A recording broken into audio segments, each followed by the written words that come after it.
Ford just dropped some big news.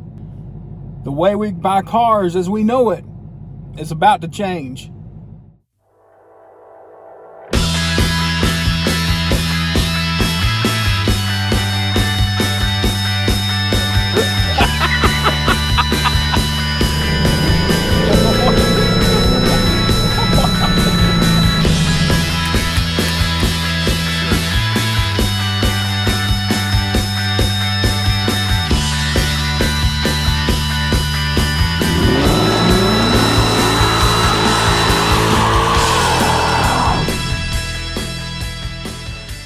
Hey everybody, Kevin Walters here with Kevin's Auto Channel, and I'm glad you tuned in today.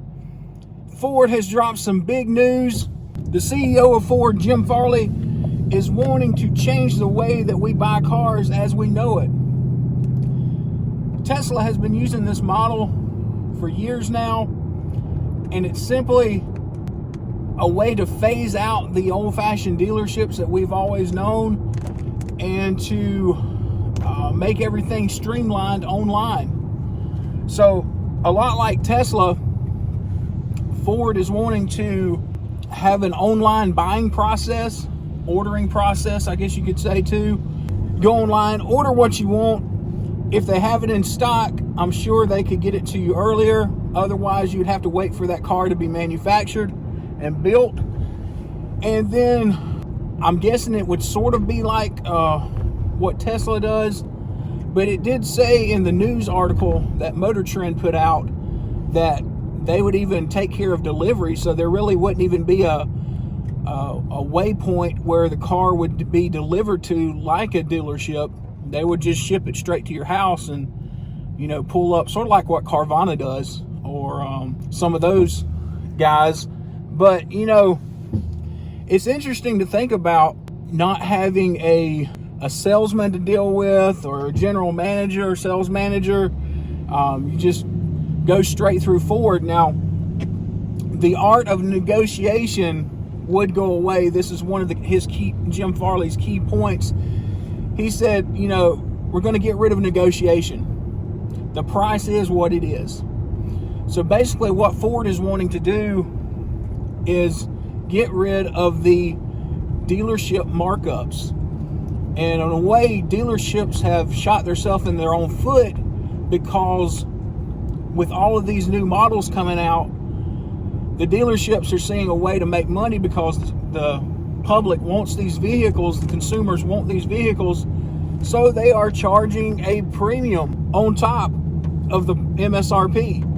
So if you're going in to buy a $56,000 Ford Lightning, then you may end up paying $76,000 because of the dealer markup on top of the price already.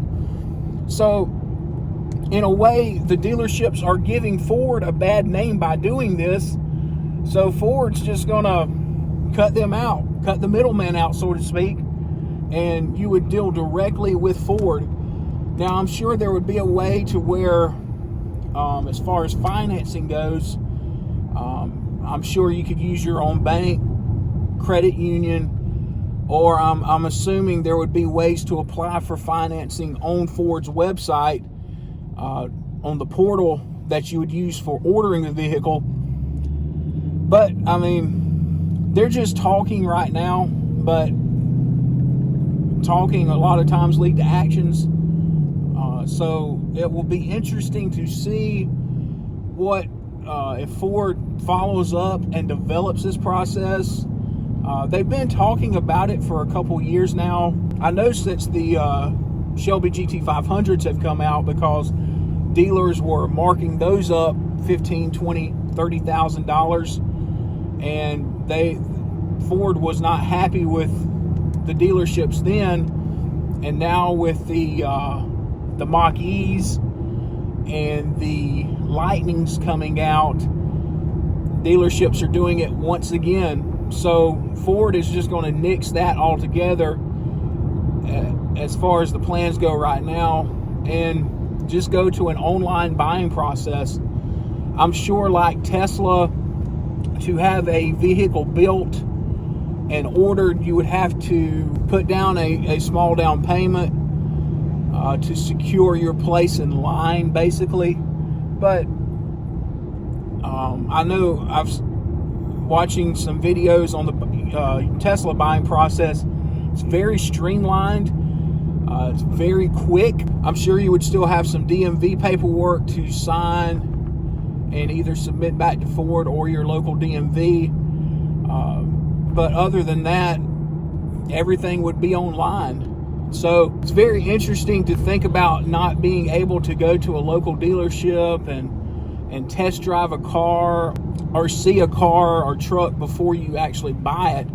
You know, you just see what you like and order it online and wait for it to come in. So yeah, that is very interesting. Before we go into our next segment here on this video, I want you to take a little bit of time and check out the description below. In that description, you will see many links.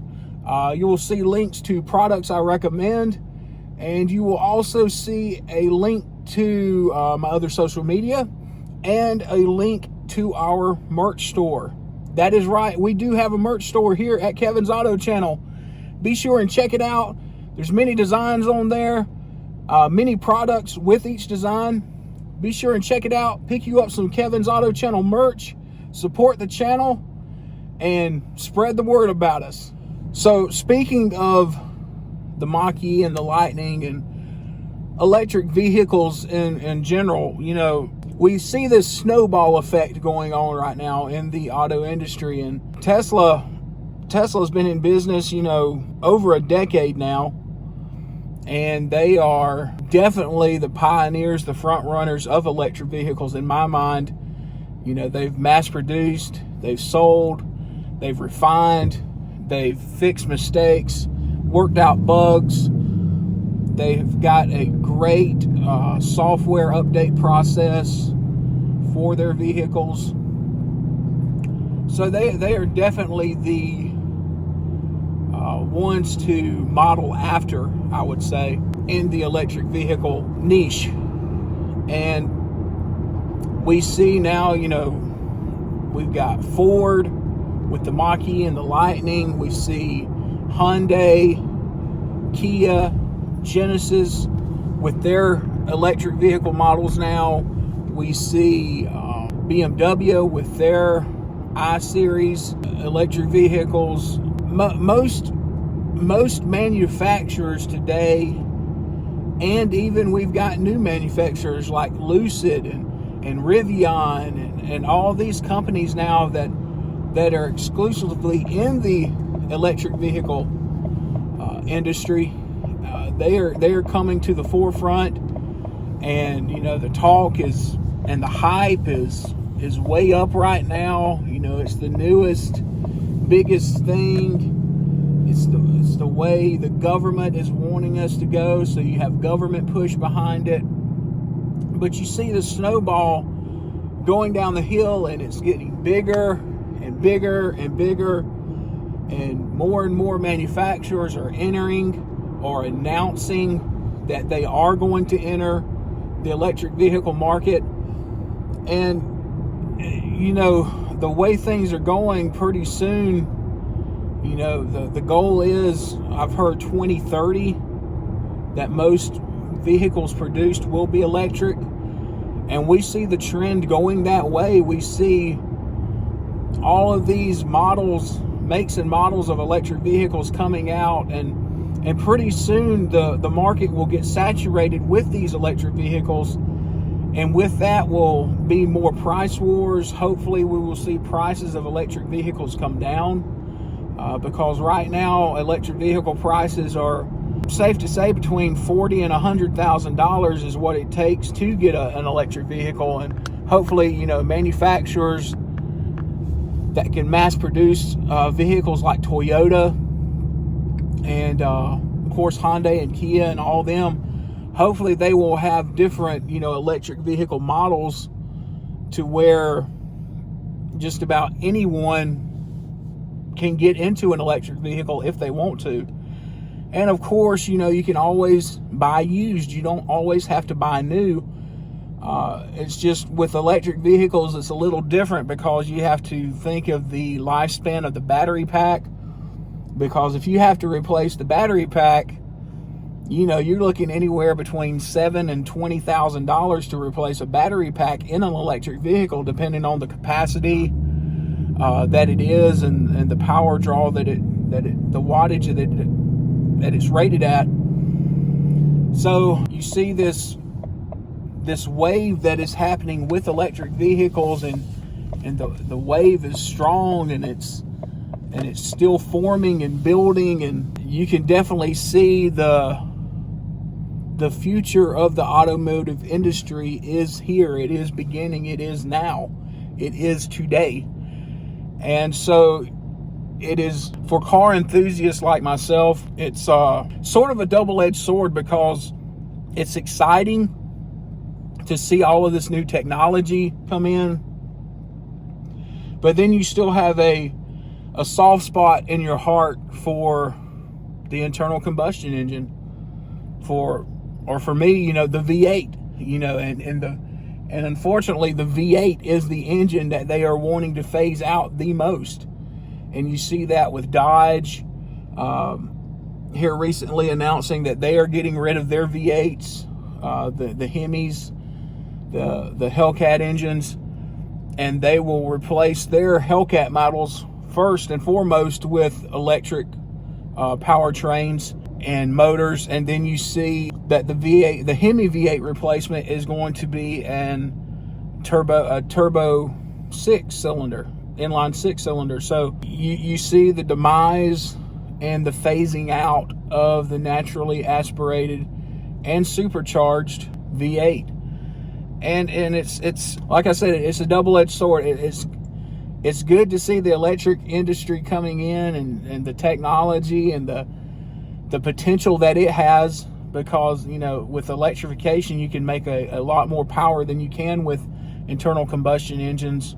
But it's sad because gearheads, as we're called, we're gonna miss the good old-fashioned V8. And it's not to say that the V8s are going to disappear overnight. I mean, you still got used models, you still got classics, muscle cars that have V8 or V10 or whatever power plants in them, but the mass production of those internal combustion engines is coming to a close, and we're moving on to a new chapter in the automotive industry. So yeah, it's a new day is dawning in the automotive industry, not only here in America, but across the world. It is exciting to see all of these changes, and it's going to be interesting and exciting to see not only the development of the electric motors, but hopefully the range become greater and greater over time, because people still have right now, when you say an electric car, the first thing that comes to your mind is, I don't want to run out of battery on the road and be stuck, because it's not like an internal combustion engine where you can go get a couple gallons of gas and put it in and make it to the gas station, and fill up and be on your way.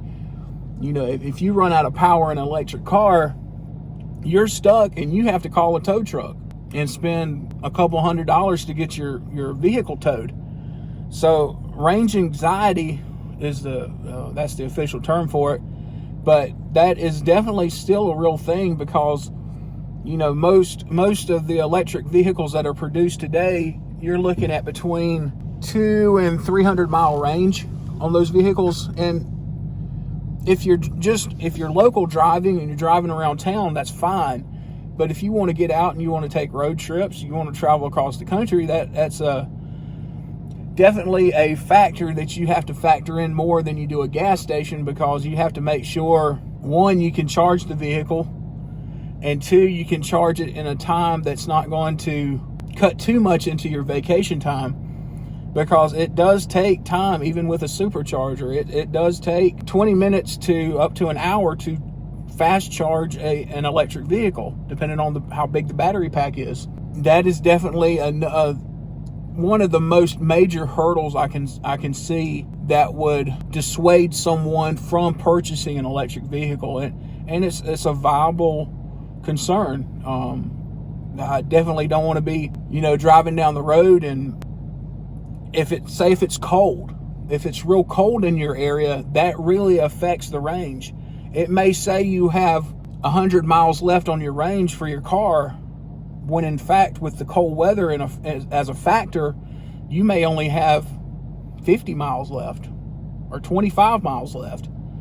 And if you don't factor that into your travel, you're going to end up on the side of the road stuck.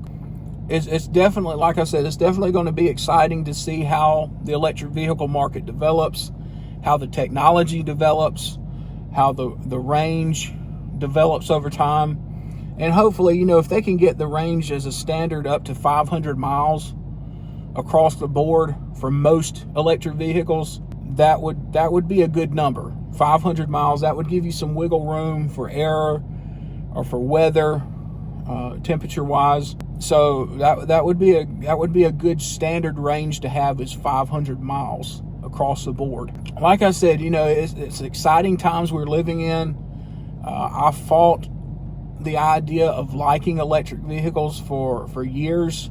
I did not want to like them, but then started looking into them and seeing the technology, and there's less parts to break on an electric vehicle powertrain wise, because when you think about it, it's just coils of copper wire and magnets basically as the motor.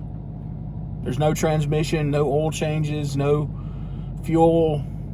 It's just battery and magnets and copper wire. So simple technology. So it's exciting times. Thank you so much for tuning in today. If you haven't already, please hit that subscribe button, hit that like, leave a comment down below. Are you excited to see this change in the auto industry? Are you excited to see all of the electric vehicle takeover? I'm Kevin Walters. You've been watching Kevin's Auto Channel.